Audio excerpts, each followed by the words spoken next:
اللہ عز و جل نے فرمایا سکون کس چیز کے اندر ہے؟ مادی چیزوں میں نہیں، ایمان میں سکون ہے۔ ایمان میں کس ایمان؟ پہلی چیز ایمان باللہ۔ میں آپ کو ایک چیز بتاؤں، روزی کی تنگی کے آدمی سوچتا ہے، اور دور حاضر کے دو سب سے بڑے مسئلے ہیں، تنگ دستی یعنی بے روزگاری اور مہنگائی۔ یہ آج کے دور کا سب سے بڑا مسئلہ ہے۔ جتنا کماؤ خرچ ہو جاتا ہے، انکم اتنی نہیں رہ گئی جتنی پہلے تھی، مارجن اتنا نہیں رہ گیا، مہنگائی اتنی بڑھ گئی کہ آج کی پوزیشن کے اندر بہت کمانے کے باوجود بھی آدمی اس ٹارگٹ کو نہیں پہنچ پاتا جو پہلے پہنچ پاتا تھا۔ آج سب سے زیادہ ڈر کس چیز کا ہے؟ پیسے کا، روزی کا۔ کیوں ڈر ہے؟ حالات پتہ نہیں کیسے ہوں، آگے پتہ نہیں کیا ہو۔ میں یہ نہیں کہتا کہ آپ کرنٹ سچویشن کو دیکھنے کے بعد فیوچر پلان نہ بناؤ، لیکن کل ہی میں نے کہا تھا جب مومنین کو مشرکین مکہ نے بہت ستانا شروع کیا تو سرکار صلی اللہ علیہ وسلم نے صحابہ سے فرمایا کہ مدینے ہجرت کر جاؤ۔ تو جانتے ہیں صحابہ نے کیا کہا؟ صحابہ نے عرض کیا یا رسول اللہ صلی اللہ تعالی علیہ وسلم، ہماری تجارت یہاں پر ہے، گھر یہاں پر ہے، مدینے میں تو کچھ بھی نہیں، نہ گھر نہ تجارت، وہاں جا کر ہم کریں گے کیا؟ جب صحابہ نے یہ کہا تو میرے مولا نے آیت کریمہ نازل فرما دی۔ اور کیا فرمایا؟ اللہ نے ارشاد فرمایا کچھ ایسی زمین پر مخلوق ہے جو اپنا رزق اٹھا کر نہیں چلتی، اٹھا کر نہیں چلتی۔ کون ہے جو ان کو روزی دیتا ہے؟ آپ چونٹی کو دیکھ لیجئے، اپنا رزق اٹھا کر نہیں چلتے۔ کسی پرندے کو دیکھ لیجئے، اس کے گھونسلے کے اندر دوسرے دن کا رزق موجود نہیں ہوتا۔ پھر کون ہے جو انہیں رزق دیتا ہے؟ تو قرآن کہتا ہے انہیں بھی اللہ رزق دیتا ہے وَإِيَّاكُمْ، اور تم کو بھی اللہ ہی رزق عطا فرمائے گا۔ اب صحابہ کا ایمان دیکھیے، صحابہ کا ایمان جب یہ آیت کریمہ نازل ہوئی، ہجرت کے لیے وہ تیار ہوئے، مدینے گئے، اور پروردگار جل جلالہ نے انہیں ہر چیز سے مالا مال فرما دیا اور ہر چیزیں عطا فرما دی۔ میں آپ سے ایک چیز عرض کرتا ہوں، آج اگر حرام آدمی کما رہا ہے،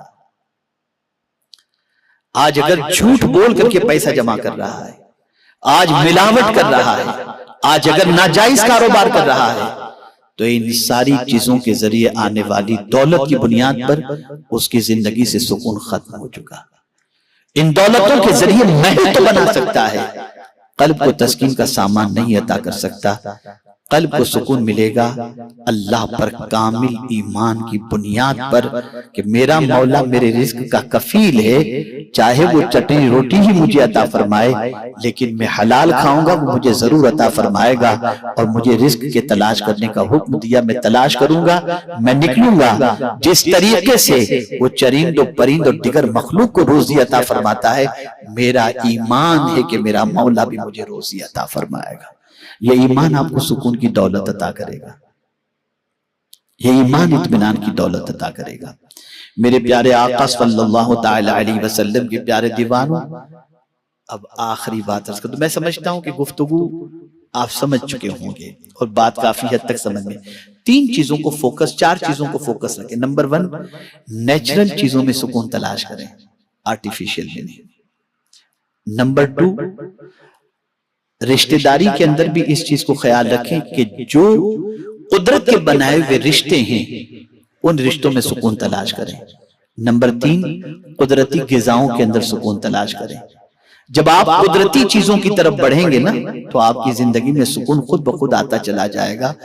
اب اسی کے ساتھ آخری بات، جہاں قدرتی چیزوں سے آپ کو سکون ملے گا وہیں قدرت سے جب تعلق اپنا مضبوط کر لو گے تو بھی آپ کو سکون کی دولت نصیب ہوگی، اور یہ سب سے بڑا تعلق ہے، یہ سب سے بڑی چیز ہے۔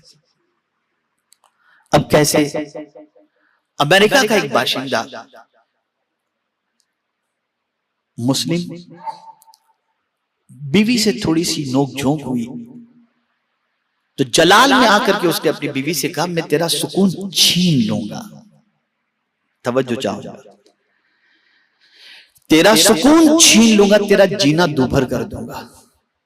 اس عورت نے مسکرا کر کے کہا یہ تم نہیں کر سکتے. غصے میں تھا شوہر، کہا کیسی بات کرتے ہو، میں تمہارا جینا دوبھر کر دوں گا، سکون تمہارا چھین لوں گا. کہا نہیں کر سکتے. وہ مسکرا کر جواب دیتی ہے. اس نے کہا کیسے نہیں کر سکتا؟ کہا دیکھیے سکون ایمان میں ہے، ایمان دل میں ہے، اور دل پر قبضہ اللہ کا ہے. سکون ایمان میں ہے، ایمان دل میں ہے، اور دل پر قبضہ میرے رب کا ہے. تم چیزیں چھین سکتے ہو، میرے مولا نے دل میں جو ایمان رکھا ہے وہ نہیں چھین سکتے. اس لیے تم مجھے کچھ بے قرار نہیں کر سکتے، اس لیے کہ میرے سینے کے اندر ایمان موجود ہے. میرے پیارے آقا صلی اللہ تعالی علیہ وسلم کے پیارے دیوانوں، جب آپ کے ذہن میں یہ بات بیٹھ جائے گی کہ میرا مولا عظمت والا، رزق وہ دیتا ہے، عزت اس کے دست قدرت میں، ذلت اس کے دست قدرت میں، مالک الملک وہی ہے، سب کچھ اس کے دست قدرت میں ہے، تو پھر بے چینی کس چیز کی؟ پھر بے چینی کس چیز کی؟ اگر تلوار کے سائے میں بھی صحابہ مطمئن نظر آتے تھے، وجہ سب سے بڑی یہ تھی کہ وہ جانتے تھے ہمارا مولا پروردگار طاقت والا ہے، قوت والا ہے. ہمارا رشتہ اپنے رب سے اتنا کمزور ہو گیا کہ اب ساری دنیا کی چیزوں پر بھروسہ ہو گیا، رب سے معاذ اللہ تعلق بھی کمزور اور اس پر بھروسہ بھی کمزور ہو گیا. اب دیکھیں ہمیں جو رسول اللہ نے عطا فرمایا، وہ رسول کتنے طاقتور ہے. اشارے سے چاند کو چیر دیں، ڈوبے ہوئے سورج کو پلٹا دیں. اتنی طاقت اللہ عز و جل نے حضور صلی اللہ علیہ وسلم کو عطا فرمائی، اور اس رسول کے امتی ہوتے ہوئے ہم بے چین، ہم بے قرار. اگر کوئی یہ سمجھتا ہو کہ حالات کی ناسازگاری کی بنیاد پر اضطراب بڑھتا جا رہا ہے، تو میں یقین کے ساتھ کہتا ہوں کہ حالات مکی دور جیسے نہیں. وہاں بھی صحابہ مطمئن نظر آتے تھے، تعلق باللہ تھا، تعلق بالرسول تھا. اور میں نے جس آیت کریمہ کی تلاوت کا شرف حاصل کیا جس میں اللہ فرماتا ہے هو الذی انزل السکینۃ فی قلوب المؤمنین، وہی ہے جس نے مومنوں کے دلوں پر سکون نازل فرمایا. مومنین، یہ کب آیت کریمہ نازل ہوئی؟ آپ کو بتاؤں گا تو حیرت ہوگی. میدان جنگ میں لڑتے لڑتے صحابہ تھک چکے تھے، کھانا کھانے کا ٹائم نہیں، سونے کا ٹائم نہیں، اتنے تھک گئے تھے جس کی کوئی انتہا نہیں. تو رب نے ان کو فریش کرنے کے لیے، سکون کی دولت عطا کرنے کے لیے، جس سواری پر وہ تھے وہی ان کو نیند دے دی. ان کی آنکھ لگ جاتی ہے، اور جیسے ہی آنکھ لگ گئی تھوڑی دیر کے بعد وہ فریش دوبارہ ہو گئے. تو کون ہے جس نے سکون کی دولت عطا فرمائی؟ وہ میرا مولا ہے، وہ پالنہار حقیقی ہے. اس سے رشتے کو مضبوط کرو، اس سے تعلق کو مضبوط کرو، اور آرٹیفیشل چیزوں سے دور رہ کر نیچرل سے اور قدرت سے اپنے رشتے کو مضبوط کرنے کی کوشش کرو. آپ کی زندگی سکون سے بھر جائے گی، آپ کے قلب کو اللہ اطمینان کی دولت سے مالا مال فرما دے گا. میرے پیارے آقا صلی اللہ علیہ وسلم کے پیارے دیوانوں، یہ میرا آج کا پیغام ہے.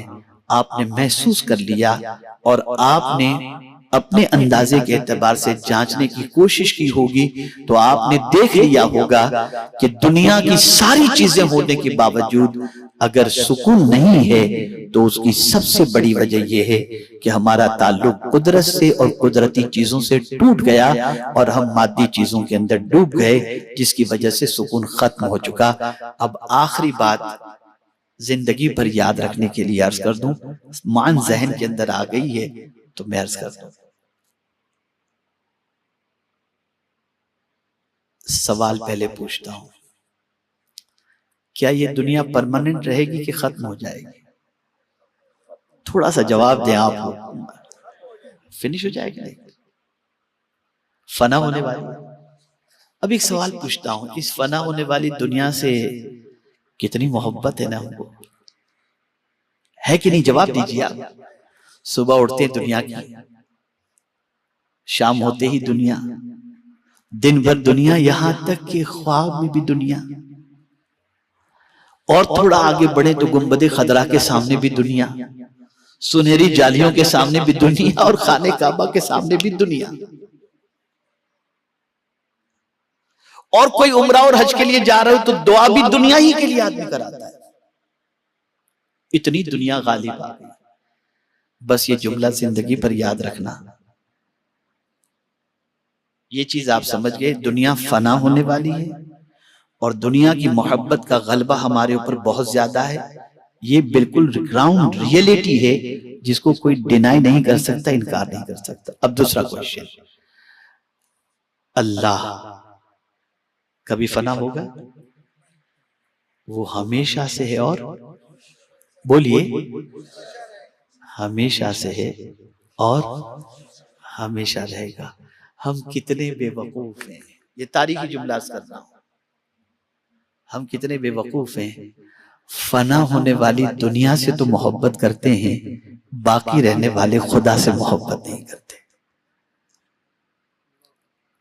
جب باقی رہنے والے خدا سے ہم محبت کریں گے تو خدا کی قسم چٹائی پر بھی سکون کی نیند آئے گی، اور چٹنی روٹی پر بھی ہمیں اطمینان نصیب ہو جائے گا۔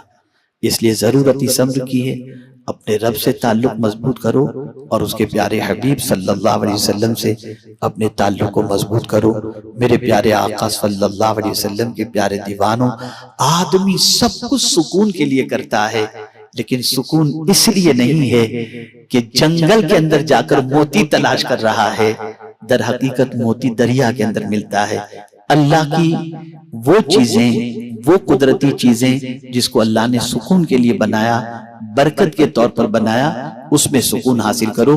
اس کا مطلب یہ نہیں کہ آپ ایئر کنڈیشن استعمال مت کرو، اس کا مطلب یہ نہیں ہے کہ آپ نرم گدے استعمال نہ کرو، مطلب یہ ہے کہ آپ اگر پرفیکٹ سکون چاہتے ہو تو اللہ سے اپنے تعلق کو مضبوط کرو، نیچرل رشتے کو مضبوط کرو، اور حلال چیزوں کی طرف توجہ دو۔ یہ جب ساری چیزیں آپ اس طرف توجہ دیں گے، آپ کی زندگی میں انشاءاللہ سکون سکون اور سکون نصیب ہو جائے گا۔ اللہ مجھے آپ کو سب کو توفیق نصیب فرمائے اور ہم سب کو سکون کی دولت سے مالا مال فرمائے۔